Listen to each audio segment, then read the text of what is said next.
What I've done is I've taken a few slides that I've extracted from my presentation that's coming up in December at the summit, and just wanted to talk through them a little bit there to give you a little taste of what we're doing here. And my presentation is really on building out a virtual team, how to expand your IT enterprise architecture team beyond the formal team and into the areas of the business and other areas of IT. So one of the things driving this are these current observations, or several of the things driving these are the current observations that are what we see going on now.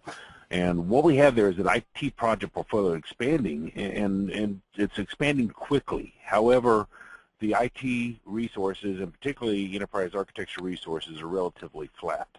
Demand is increasing, but the resources are flat. To give you some numbers to this thing where you can realize the impact to it, if we look at the number of projects that were coming into the portfolio for 2012, and it was somewhere just a little over 20, I think it was 23, 24 projects that were lined up for this. As we're looking at 2013, it's somewhere around the neighborhood of between 47 and 54. So we're seeing over 100% increase in the projects, but it's not, realistically, it's not that somewhere around 50 are replacing 24 to 27. They're in addition to it. Those 24 to 27 are multi-year projects, so they're going on and then adding new ones to this. I mean, this is the demand that's coming from other areas of the business for this work to be done, but we're flat as far as headcount, as far as resources. So as you can understand, there's quite a demand problem there that has to be dealt with. Also, if we look at what our role is as architecture, and I mean, it really is to influence decisions, to business technology strategy, to influence those decisions by drawing a clear line from the information to insight, and usually that's done in the midst of chaos. So how do we go about doing this, especially when we're adding additional chaos through more project demand, more work coming in, which indicates that we've got quite a maelstrom of information that's flying around there, and could be some misinformation that enters into the equation as well. How do we better influence those decisions by drawing that clear line? You know, how do we do it and how should we do it? Because sometimes they're not exactly the same thing. One of the things, realizations, and sometimes it's difficult for architects to swallow, is that architectural influence is going to happen all the time. And not always architects are involved to make that happen. So whether you realize it or not, or whether you agree with it or not, you've got non-architects that are influencing those decisions and doing architecture work throughout most of the areas of the business. So what we want to do on that, rather than fighting them, and that's kind of like the age-old fight against shadow IT. Instead of trying to get rid of it, how about embrace it and bring it in and make it part of your group there, maybe by providing some consistency and a focused approach, by applying some governance to it, and enriching their capabilities that they can better support this. And by doing that, we're going to focus it out there. But in order to do that, what we need to do is we need to defocus from job titles and focus more on the roles. I mean, you need to think in terms of roles, not titles, just like you need to think in terms of services, not deliverables.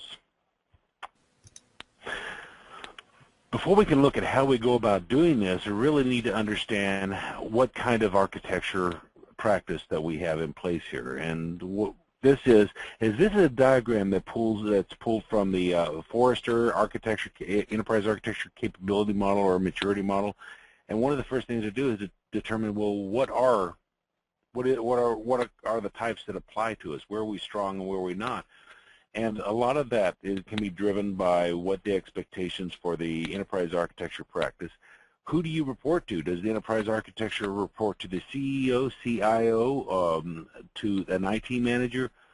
Who directs us? So those questions help to define us what archetype that we belong to, you know, by determining, well, who are the stakeholders? Who's the most influential stakeholder? Who sets the direction for the enterprise architectural practice? And by knowing this, that can better help us shape what we're trying to do in terms of expanding out the enterprise architecture practice to meet the demand. In this particular example, you can say, so, well, you know, we're very heavily oriented toward business projects and somewhat toward tech projects and a little bit in technical strategy, but we have very little influence or expectations in business strategy. This helps us to shape how we're going to build out our virtual EA team and to best support the enterprise.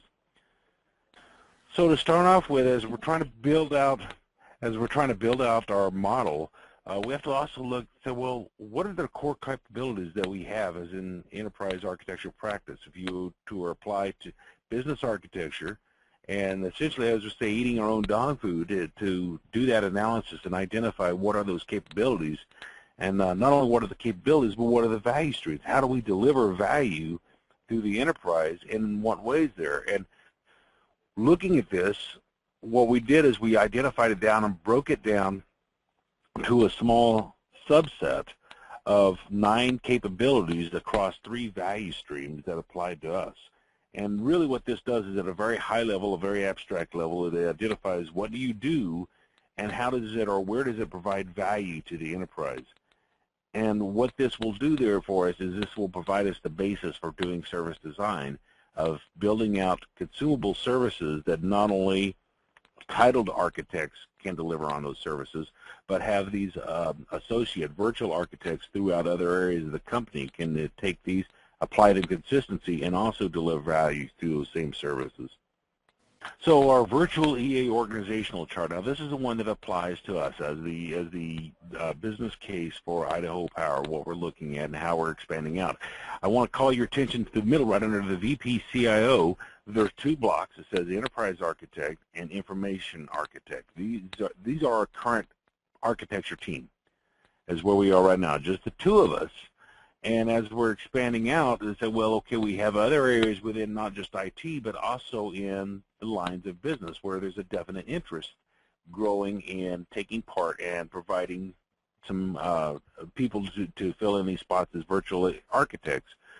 So looking immediately there under the plan, the purple spot or the purple squares underneath the IT operations manager, who incidentally was an enterprise architect until he moved up to that position of IT operations manager. Beneath him, he's starting a new team that is just firing up, and it's called the IT design and engineering team, and the design and engineering lead, and they're going to be supporting a lot of doing a lot of project architecture work.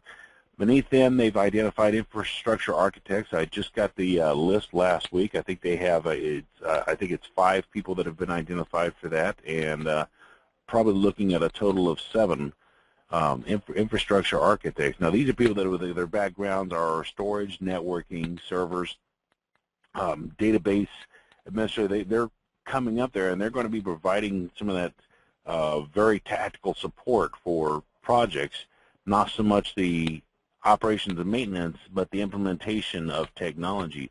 So working them into the process there, we've already got these are people that are planned to be architects that we're starting up next year that will get them trained up, skilled up, ready to go, and put them to work using these services.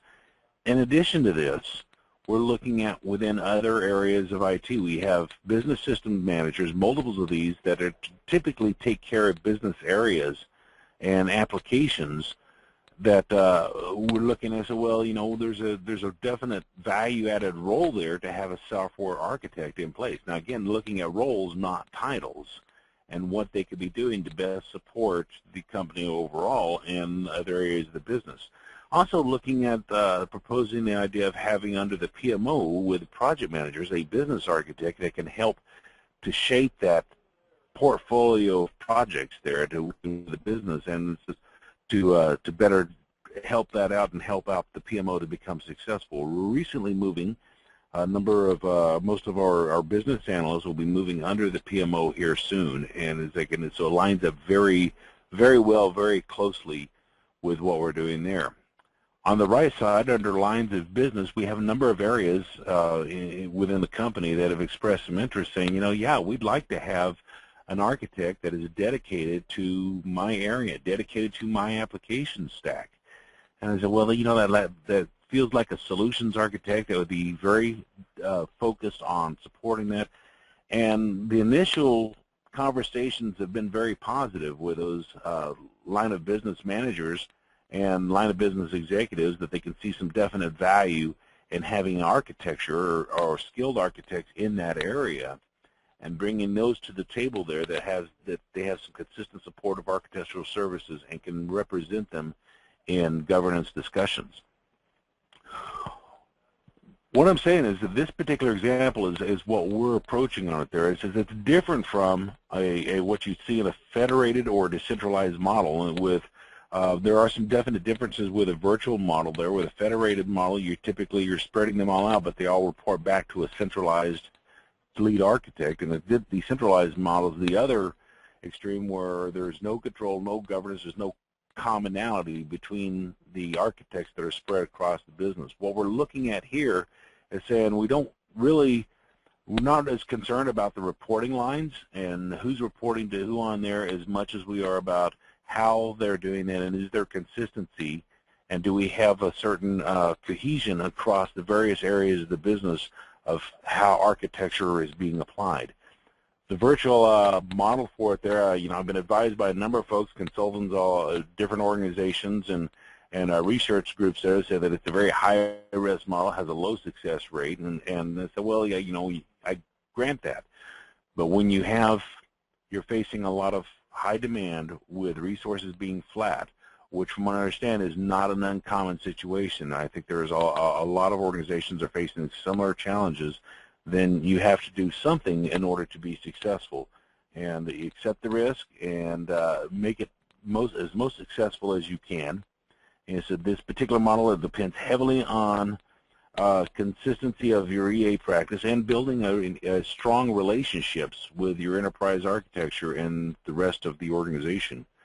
We're very hopeful for it. We're just now starting off and looking forward to expanding out quickly in the next year.